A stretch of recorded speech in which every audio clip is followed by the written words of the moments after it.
정말 충격적인 일이 벌어졌습니다. 최근 전 세계적으로 논란이 되고 있는 군사기술 유출 스캔들로 영국이 발칵 뒤집혔다고 합니다. 놀라운 것은 이번 사건 해결에 한국이 핵심적인 역할을 했다는 점입니다. BBC 뉴스에서는 한국이 없었다면 오늘날의 영국은 존재하지 않았을 것이라고 말하기도 했습니다. 도대체 무슨 일이 있었나요? 안녕하세요.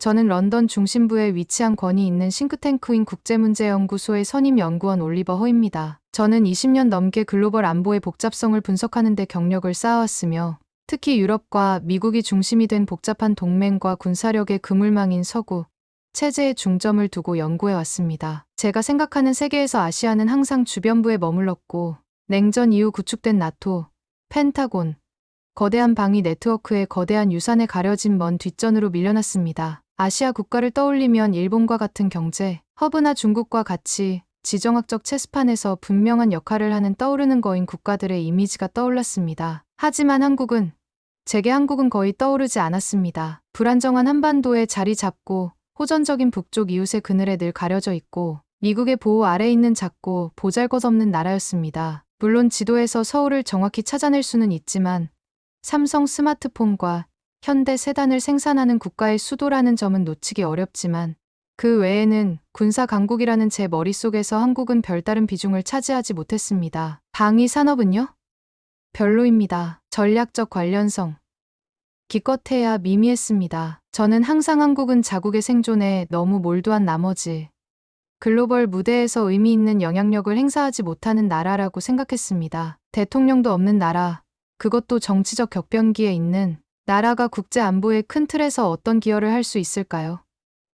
제 머릿속에서 한국은 매운 음식, 무술, 케이팝 등 문화적 호기심을 자극하는 곳이었지 군사적 경쟁국이 아니었습니다. 어처구니 없는 일이 일어나기 전까지는 이것이 저의 흔들리지 않는 세계관이었습니다. 수백 년 동안 해군 우위의 전통과 제국의 영향력을 자랑하던 자랑스러운 조국, 영국이 전 세계를 강타한 스캔들로 인해 발칵 뒤집혔습니다. 군사 기술이 유출된 이 사건은 화이트홀을 비롯한 전 세계에 충격을 주었고 전 세계 언론의 헤드라인을 장식하는 논란의 불씨를 일으켰습니다. 처음에는 손상된 시스템, 도난당한 청사진, 피해를 막기 위한 정신없는 출동 등 세부적인 내용은 불분명했습니다. 하지만 이 위기를 완전히 초현실적인 것으로 바꾼 것은 무엇보다도 한국이 이 문제를 해결하기 위해 급히 뛰어들었다는 주장이었습니다. 제가 무심코 무시했던 마늘 향기 나는 태권도의 나라, 한국이 우리의 구세주가 된 것이 분명했습니다. 영국 저널리즘의 보루인 BBC 뉴스는 제 입이 떡 벌어지게 하는 헤드라인을 달았습니다. 한국이 없었다면 오늘날 영국은 존재하지 않았을지도 모른다. 저는 믿을 수 없다는 표정으로 화면을 응시했습니다. 과장된 표현일까? 오타인가요? 내가 관심 밖의 변방으로 밀려난 나라가 어떻게 영국의 운명을 쥐고 있을 수 있단 말인가. 그 생각은 제가 쌓아온 모든 경력, 즉 우리 서구가 세계 질서의 설계자라는 확신에 뿌리를 둔 경력이 아시아의 작은 신생국이 아니라 세계 질서의 설계자라는 생각과 격렬하게 충돌했습니다. 그 화요일 아침, 저는 여전히 이 모든 것의 부조리함과 씨름하고 있을 때 다급한 전화벨이 울렸습니다. 오랫동안 알고 지내던 국방부 차관보였는데 평소에는 차분하고 신중한 목소리였습니다. 오늘은 아니었습니다. 올리버, 급한 일이에요. 당장 국방부로 와요. 그의 목소리에 묘한 긴장감이 감돌았습니다. 저는 코트를 움켜쥐고 마음이 조급해졌습니다. 국방부로 가는 길은 흐릿했습니다. 런던의 회색거리는 마치 도시 자체가 지금 벌어지고 있는 일의 무게를 감지한 듯 더 무겁게 느껴졌습니다. 도착했을 때 회의실은 이미 꽉 차 있었습니다. 수없이 많은 브리핑을 함께했던 고위 관리들이 근엄한 표정으로 반원 모양으로 둘러앉아 있었습니다. 평소처럼 고개를 끄덕이고 미소를 짓던 모습은 온데간데 없고 불안감이 짙게 깔려 있었습니다. 올리버, 여기 왔군요. 제 동료이자 믿을 수 있는 대리인인 제임스가 두꺼운 파일을 제 손에 쥐어주며 말했습니다. 저는 러시아의 사이버 위협이나 중국의 해군 작전 등 익숙한 내용의 브리핑을 기대하며 파일을 펼쳤습니다. 하지만 제목이 저를 노려보는 듯했습니다. 영국 기술 위기에서 한국의 역할이었습니다. 저는 코웃음을 참을 수 없었습니다. 제임스, 농담이겠죠? 저는 믿기지 않는 목소리로 물었습니다. 한국이라고요? 마늘 냄새가 나고 태권도를 하는 그 나라? 다음엔 김치로 우리를 구해준다고요? 날카롭고 냉소적인 웃음소리가 터져나왔습니다. 저들이 글로벌 강국이 되는 것에 대해 뭘 알아요? 뉴스에서 봤어요. 정치적으로 엉망이라고요. 대통령도 없고 안정도 없죠. 전쟁이 발발하면 북한은 하루아침에 그들을 삼켜버릴 겁니다. 미국이 없으면 그들은 존재하지 않을 겁니다. 말도 안 되는 소리로 내 시간을 낭비하고 있군요. 하지만 제임스는 웃지 않았습니다. 그의 얼굴은 중력의 가면이었고 그가 제 시선을 마주했을 때 저는 처음으로 의심이 일렁이는 것을 느꼈습니다. 뭔가 기념비적인 변화가 일어나고 있었고 저는 좋든 싫든 그 속으로 끌려 들어가려던 참이었습니다. 제임스가 프로젝터를 켜자 회의실은 마치 압력솥처럼 윙윙거리는 소리가 정적을 가르고 있었습니다. 스크린에는 수많은 숫자와 그래프가 깜빡이면서 이전 슬라이드보다 더 어리둥절하게 흘러갔습니다. 저는 회의적인 마음과 소름 끼치는 불안감이 뒤섞인 채 앞으로 고개를 숙였습니다. 지난해 한국의 방위산업 수출이 영국을 넘어섰을 뿐만 아니라 엄청난 차이로 영국을 앞질렀다는 헤드라인 통계가 충격적으로 다가왔습니다. 무기거래 저널에서 어렴풋이 기억나는 K9 자주포는 영국의 어떤 제품보다 더 많이 팔리고 있었습니다. 듣도 보도 못한 매끈한 경이로운 KF-21 전투기는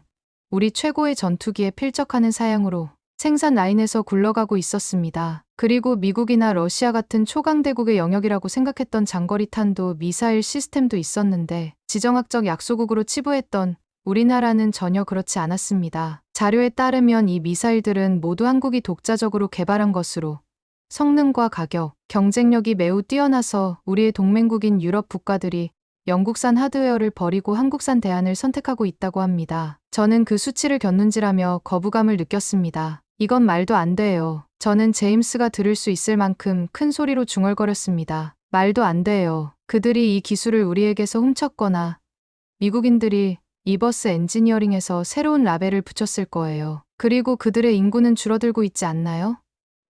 누가 그들의 공장을 운영하죠? 누가 이 무기들을 휘두르고 있죠? 군인이 없는 나라는 우리를 앞설 수 없습니다. 핵무기와 수백 년의 군사적 전통을 가진 영국이 북한의 문턱에서 흔들리는 국가에 뒤처진다고요? 웃을 일이었습니다. 하지만 회의실은 웃지 않았습니다. 자갈 같은 목소리에 노련한 베테랑 국방부 장관이 자리에서 일어섰고 그의 존재는 제 항의를 잠재웠습니다. 그래서 우리가 여기 모인 겁니다. 올리버, 그가 내 눈을 똑바로 쳐다보며 말했다. 우리가 드레드노트, 스피파이어, 빅토리아 시대의 영광 등 과거의 승리의 빛에 취해 있는 동안 세계는 발전해왔습니다. 특히 한국은 눈부시게 빠른 속도로 성장해왔습니다. 그들은 더 이상 수비만 하는 것이 아니라 우리가 미처 알아차리지 못한 방식으로 공격적이고 혁신적인 강대국이 되었습니다. 그의 말에는 긴박함이 묻어나는 질책이 무겁게 묻어났습니다. 저는 과장된 말이고 우연이라고 반박하려고 입을 열었지만 제임스는 제가 말하기도 전에 비행기 표를 탁자 위로 밀어 넣었습니다. 직접 가서 보시죠. 그의 말투에는 반대의 뜻이 전혀 없었습니다. 자네는 우리 최고의 분석가야. 올리버, 그들의 군사력, 기술, 전략, 영국은 우리가 상대하는 것이 무엇인지 이해해야 합니다. 우리는 새로운 국제 질서에 놓여 있고 이를 따라잡기 위해 분주히 움직이고 있습니다. 티켓에는 서울, 인천국제공항이라고 적혀 있었습니다. 저는 그 표를 멍하니 바라보며 이 모든 것이 어처구니 없다는 생각이 들었습니다. 러시아 잠수함과 이란의 드론에 대해 총리에게 브리핑하던 제가 이제 겨우 생각도 하지 않았던 나라의 규모를 측정하는 임무를 맡게 되었다니요. 강등된 것 같고 제 전문성을 낭비하는 것 같았습니다. 하지만 제임스와 장관의 눈빛에 담긴 진지함은 이것이 농담이 아니라는 것을 말해주었습니다. 그날 저녁 집에 돌아온 저는 여행 가방을 침대에 던져놓고 여전히 믿지 못하겠다는 생각과 씨름했습니다. 한국의 부상이 정말 이렇게 극적인 것일까? 아니면 화려한 통계 하나에 우리가 과민 반응한 것일까? 저는 맥락이 필요해서 노트북을 켜고 국방부의 보안 데이터베이스에 접속해 한국의 방위 산업에 관한 모든 정보를 찾아보았습니다. 제가 발견한 사실은 저를 경악하게 만들었습니다. 지난 10년 동안 수십억 달러를 R&D에 쏟아부으며 한반도를 최첨단 무기의 시험장으로 만들었습니다. K9은 단순히 궤도에 오른 총이 아니라 폴란드, 노르웨이, 심지어 호주에서도 도입한 세계적인 베스트셀러였습니다. KF-21은 모조품이 아니라 스텔스 기능을 갖춘 자체 개발 제트기로 템페스트 프로젝트가 부진한 것처럼 보이게 만들었습니다. 중동의 셰이크와 동유럽 장군들이 한국의 품질과 경제성에 매료되어 앞다투어 계약을 체결하고 있었습니다. 하지만 헤드라인 너머에는 여전히 K-팝 아이돌, 한국 드라마, 삼성의 최신 폴더블 폰에 대한 소비자들의 관심이 지배적이었습니다. 이 군사 붐은 화려한 홍보에 힘입은 신기루였을까요? 한국은 전략적 강국이 아니라 문화, 수출국이라는 이미지를 떨쳐버릴 수 없었습니다. 하지만 데이터는 부인할 수 없는 사실이었죠. 저는 짐을 싸면서 제가 무시했던 대한민국과 이제 막 조사하려는 대한민국을 조화시키려고 노력했습니다. 아내는 호기심에 고개를 내밀었습니다. 서울이라고요? 스킨케어 좀 사다 주려고? 아내가 놀리듯 물었습니다. 억지로 미소를 지었지만 마음은 다른 곳에 있었습니다. 왜 영국은 이 교대 근무를 예상하지 못했을까요? 우리는 우리 자신의 역사에 눈이 멀어 눈앞에서 떠오르는 라이벌을 놓치고 있었던 걸까요?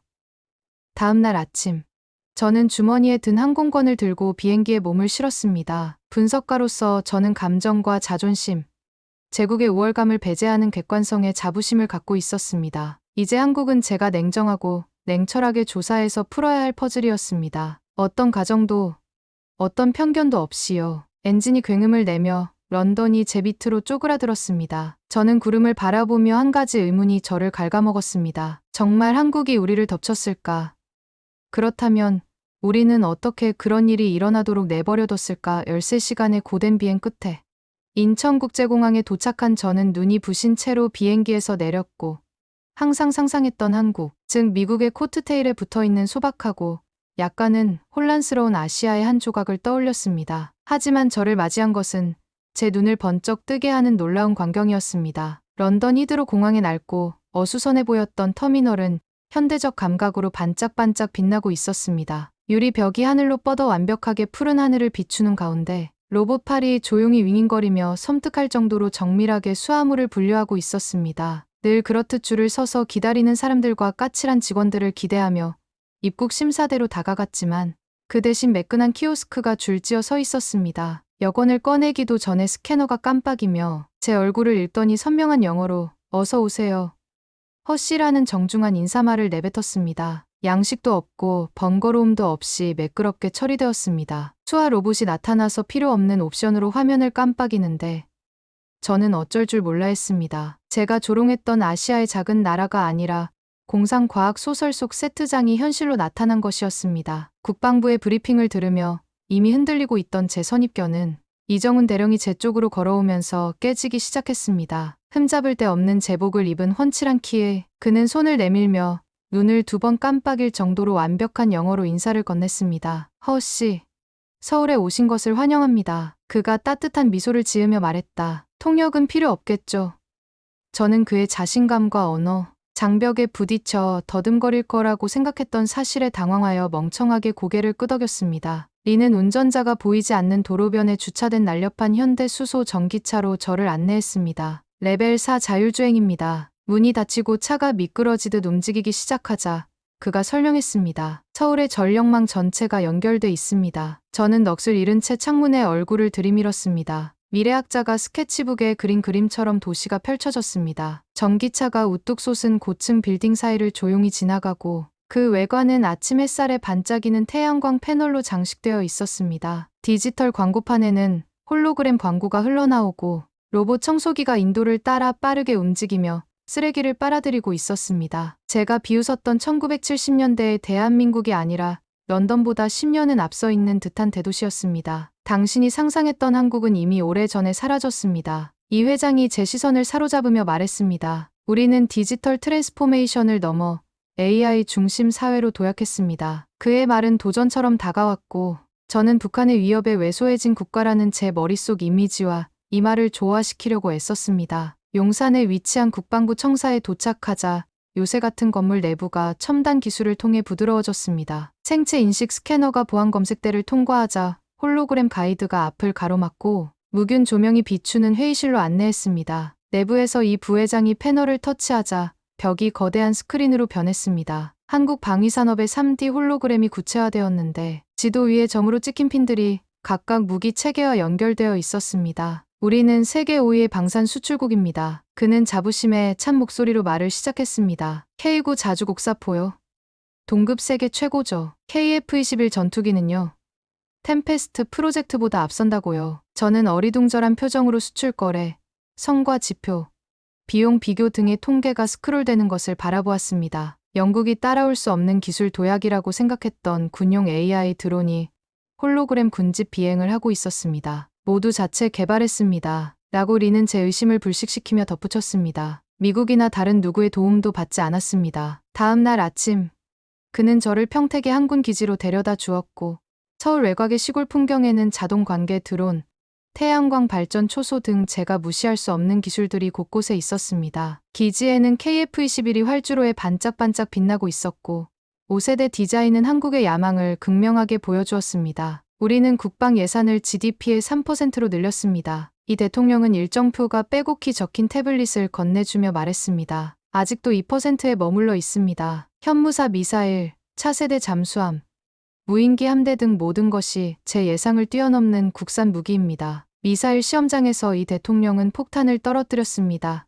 우리는 핵잠수함, 즉 드레드노트급 경쟁 잠수함을 건조하고 있습니다. 입이 쩍 벌어졌습니다. 핵 비보유국의 핵 추진력, 전략적 억지력입니다. 그는 제 불신에 빙그레 웃으며 해명했습니다. 무기는 아니지만 충분히 근접해 있습니다. 이어서 방공통제실로 이동했는데 레이더와 자동화된 미사일 방패가 한반도를 뒤덮고 있는 영국이 꿈꿀 수 있는 기술력의 중심지였습니다. 2010년대 후반부터 중국의 부상과 약화되는 미국과의 동맹에 대응하기 위해 이 시설을 건설했다는 저의 무언의 질문에 이는 이렇게 답했습니다. 하드웨어, 숫자, 대담함 등 증거는 압도적이었습니다. 한국을 후진국이라고 무시하던 저의 잘난 척은 무너지고 마지못한 경외감과 함께 이것이 영국의 어떤 의미인지에 대한 두려움으로 바뀌었습니다. 그날 밤 서울에 있는 호텔로 돌아온 저는 잠을 이룰 수 없었습니다. 한국의 드론, 제트기, 잠수함 등 하루 종일 쏟아지는 폭로들이 제 머릿속을 소용돌이치며 무너져가는 제 세계관을 한 방에 날려버릴 것만 같았습니다. 저는 국방부의 제임스 해밀턴에게 이메일을 보냈고 손가락을 떨면서 타이핑을 했습니다. 한국의 군사력은 제가 상상했던 것 이상입니다. 우리가 너무 과소평가한 것 같습니다. 서울 스카이라인의 네온 불빛이 커튼 사이로 스며드는데 불안한 맥박이 제 불안감을 반영했습니다. 아침이 되자 제 메일함에는 제임스의 답장이 선명하고 다급한 목소리로 울려 퍼졌습니다. 펜타곤의 데이비드 밀러와 화상통화가 예정되어 있습니다. 그가 알려줄 겁니다. 준비하세요. 데이비드는 국방부 동아시아 전략 담당 차관보로 몇 년 전 북대서양 조약기구 훈련에서 만난 적이 있는 날카로운 미국인으로 외교적 난관을 헤쳐나가는 데 능숙했습니다. 그의 얼굴이 제 노트북 화면에 깜박거리자 그는 게으른 미소를 지으며 저에게 인사를 건넸습니다. 놀랍지도 않군요. 올리버. 그가 의자에 몸을 기대며 말했다. 한국은 너무 오랫동안 당신의 레이더망에서 벗어났으니까요. 저는 자존심을 삼키며 충격적이네요. 한국 군대가 이렇게 발전한 줄 몰랐어요. 영국에서는 아무도 이 사실을 파악하지 못하는 것 같습니다. 데이비드의 표정이 굳어지고 목소리가 낮아졌습니다. 그게 문제입니다. 한국은 더 이상 미국의 속국이 아닙니다. 한국은 핵심 축입니다. 한국이 없으면 우리의 인도 태평양 전략은 무너질 겁니다. 그가 암호화된 파일 인도 태평양 전략에서 한국의 역할과 중요성을 보내주었고 저는 그 파일을 열어보는 순간 숨이 턱 막혔습니다. 대만 유사시 한국의 기지, 일본을 방어하는 미사일 방어, 황해를 배회하는 잠수함 등 한국의 막대한 비중이 페이지마다 상세히 설명되어 있었습니다. 대만 시나리오를 예로 들어보겠습니다. 데이비드는 임상적인 어조로 말했습니다. 한국의 위치, 인프라, 기술 없이는 우리는 물속에서 죽습니다. 그들의 인공지능 전투 시스템은요? 우리는 그것들을 통합하고 있습니다. 드론은요? 이제 특수부대의 표준입니다. 나는 깜짝 놀라 스크롤을 내렸다. 한국의 미사일 방어는 우리보다 앞섰고 잠수함 탐지 기술은 우리를 뒤처지게 만들었습니다. 우리는 수년 동안 영국을 단순한 동맹국이 아닌 기술 파트너로 대했습니다. 그는 계속해서 말했습니다. 영국이 빠르게 전환하지 않으면 당신도 그들의 먼지를 먹게 될 것입니다. 그의 말은 일침을 가했습니다. 영국의 동아시아 플레이북에는 한국과 일본에 대한 언급이 거의 없었고 호주가 우리의 초점이었습니다. 우리가 그렇게 눈이 멀었나요? 데이비드는 세계는 변화하고 있다고 경고했습니다. 낡은 강대국들은 새로운 위협을 따라잡을 수 없습니다. 한국이 그 증거입니다. 통화가 끝나고 저는 서울의 어스름한 스카이라인을 바라보며 도시의 활기가 제 관성을 조롱하고 있었습니다. 저는 파일을 다시 열어 한 줄 한 줄 훑어보며 긴급 보고서 초안을 작성하기 시작했습니다. 한영 군사협력의 긴급성 새로운 파트너십. 다음 날 아침 이정훈 대령에게 전화가 왔습니다. 한국국방연구원의 박윤서 박사를 만나세요. 그가 말했습니다. 숫자를 보여줄 겁니다. 서울 외곽에 자리한 국방연구원의 현대식 건물은 유리로 된 외관이 조용한 의도를 드러내고 있었습니다. 50대 중반에 침착한 여성인 박 소장은 고개를 끄덕이며 저를 반겼습니다. 방산 수출 얘기를 해보죠. 그녀는 세계 방산 수출 순위를 보여주며 말했습니다. 한국은 4위, 영국은 6위라는 초라한 성적을 기록했습니다. 2020년 이후 우리의 수출은 폭발적으로 증가했습니다. 그녀는 2023년에 급증한 그래프를 보여주며 영국의 유럽 수출량의 2배가 될 것이라고 설명했습니다. K9 자주국사포는 폴란드와 노르웨이가 거부할 수 없는 성능과 30% 저렴한 가격으로 나토 거래에서 우리의 AS90을 제쳤습니다. 우리는 국방을 국가적 우선순위로 삼았습니다. 라고 그녀는 표를 보여주며 말했습니다. GDP의 1%를 R&D에 투자하고 있습니다. 드론, AI, 레이더 등 민간군사 기술 융합 분야에서 우리는 앞서 나가고 있습니다. 그녀는 영국, 프랑스, 독일을 제치고 수주한 1,800억 달러 규모의 폴란드 계약을 강조했습니다. 기술과 가격이라고 그녀는 간단히 말했습니다. 저는 멍한 표정으로 고개를 저었습니다. 배워야 할 교훈이 있죠. 저는 중얼거렸습니다. 박 박사가 희미하게 웃었다. 한 번은 당신에게 배웠죠. 이제는 서로가 서로에게 배워야죠. 이후 국방과학연구소에서 이 총장은 인공지능으로 연결된 군집 드론, 전술적 판단력을 갖춘 자율 전투 로봇, 네트워크를 보호하는 양자암호 기술, 지구 궤도를 실시간으로 추적하는 위성 그리드 등 한국의 미래 전력을 공개했다. 우리는 비무장지대를 따라 배치되어 있습니다. 라고 그는 드론이 일제히 윙윙거리는 영상을 보여주며 말했습니다. 북한은 상대가 안 됩니다. 영국의 드론 작전은 아직 양자 통신을 이론화하는 단계였기 때문에 비교가 되지 않았습니다. 강남의 번화가에서 김치찌개를 먹으며 저녁을 먹던 중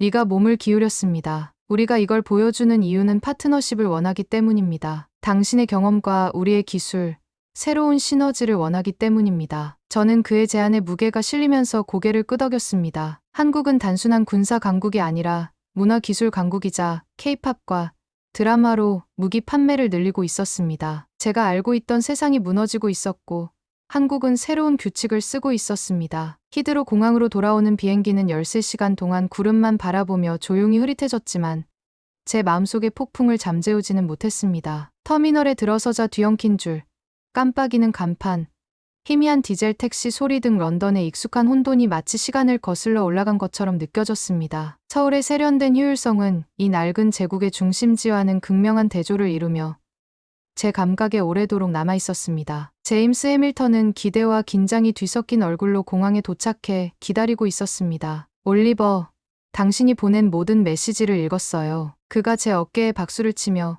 그의 차로 향하는 제게 말했습니다. 자네의 보고서가 불을 지폈어. 교육부가 난리가 났어. 저는 가죽이 삐걱거리는 조수석에 앉아 피곤한 듯 고개를 끄덕였습니다. 좋아요. 내가 말했다. 그래야죠. 런던 중심부로 진입하는 길은 처음에는 고요한 가운데 웨스트민스터의 첨탑과 템즈강의 진흙빛을 진화 회색빛으로 뻗은 도시가 펼쳐졌습니다. 마치 서울의 미래지향적인 광채가 제 눈을 다시 맞춰준 것처럼 모든 것이 왠지 모르게 작아 보이고 덜 위압적으로 보였습니다. 제임스가 오늘 오후 3시에 긴급 회의가 있습니다. 장관님께서 직접 보고를 원하십니다. 가방을 내려놓을 시간이 얼마 남지 않은 시계를 흘끗 쳐다보았습니다. 지난 한 주간의 무게가 짓눌렀지만 결연한 의지도 번뜩였습니다. 한국은 저에게 근본적인 변화를 가져왔고 영국은 그 변화를 들어야 했습니다. 국방부 회의실은 일주일 전 제가 떠났던 회의실과 크게 다르지 않았지만 공기는 뭔가 다른 느낌, 즉 긴장감과 불안감이 감돌았습니다. 제가 들어서자 얼굴이 바뀌었고 한때 농담을 주고받던 고위 관리들이 호기심과 불안감이 뒤섞인 표정으로 저를 바라보고 있었습니다. 그 두꺼운 파일로 한국을 조롱하며 오만하게 굴었던 기억이 새빨갛게 베인 상처처럼 따끔거렸습니다. 장관은 낮은 목소리로 저를 향해 고개를 끄덕였습니다. 올리버, 자네가 본 것을 말해주게. 한국의 현실, 여과 없이요. 저는 몸을 추스르고 일어서서 말을 쏟아냈습니다. 한국은 우리가 예측할 수 없을 정도로 발전했습니다. 제가 말을 시작했습니다. 우리의 포를 대체하는 구포, 템페스트를 뛰어넘는 KF-21, 우리가 손댈 수 없는 드론과 인공지능 등 그들의 군사력은 우리보다 훨씬 뛰어납니다. 그들은 단순히 보조를 맞추는 것이 아니라 우리가 상상조차 하지 못한 전쟁에 대비하고 있습니다. 회의실은 웅성거리며 의자를 옮겼습니다. 우리는 그들에게 가르칠 것이 아무것도 남지 않았습니다. 제가 계속 말했습니다. 배워야 할 것은 바로 우리입니다. 우리가 지금 그들과 협력하지 않으면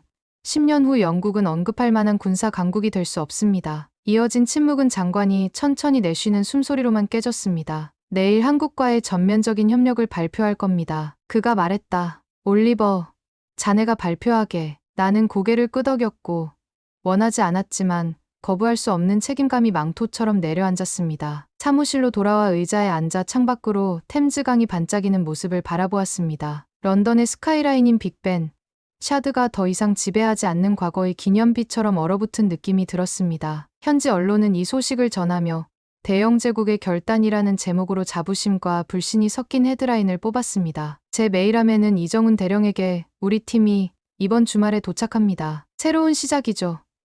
저는 손가락을 움직이지 않고 답장을 입력했습니다. 기대됩니다. 자율주행 택시의 윙윙거리는 소리, 홀로그램의 빛, 그늘에서 벗어난 대한민국의 조용한 자신감 등 한국에서의 한 주가 단편적으로 재생되었습니다. 저를 겸허하게 만든 것은 기술만이 아니라 우리가 역사에 안주하는 동안 역사에 안주하지 않으려는 그들의 배고픔이었습니다. 제 책상 위에는 한국의 첨단 훈련 시뮬레이터를 미니어처로 만든 기념품이 놓여 있었는데 날렵한 라인이 매일매일 저를 질책했습니다. 우리가 월계관을 닦는 동안 한국은 미래를 만들어왔다는 진실을 속삭이는 듯했습니다. 그날 저녁 저는 템즈강을 따라 걸었고 강물의 잔잔함은 제 가슴의 격변을 무색하게 했습니다. 한국은 나의 자만심을 없애고 조심스러운 희망으로 대체했습니다. 한때 대륙을 아우르던 제국의 후계자였던 영국은 이제 조용히 일어설 것인가 아니면 무의미한 존재로 사라질 것인가의 기로에 서 있었습니다. 저는 저녁 식사를 하며 리의 작별 인사를 떠올렸습니다. 우리는 한때 당신에게서 배웠습니다. 이제 우리는 서로가 필요합니다. 그의 말이 맞았습니다. 구 권력은 새로운 권력의 등장을 예견하지 못했지만 저는 그 교훈을 잊지 않겠습니다. 때로는 가장 겸손한 사람이 가장 높은 곳에 오를 수 있다는 것을 대한민국이 증명했습니다. 집으로 향하는 길에 도시의 불빛이 깜빡거리며 얼마나 걸릴지 궁금해졌습니다.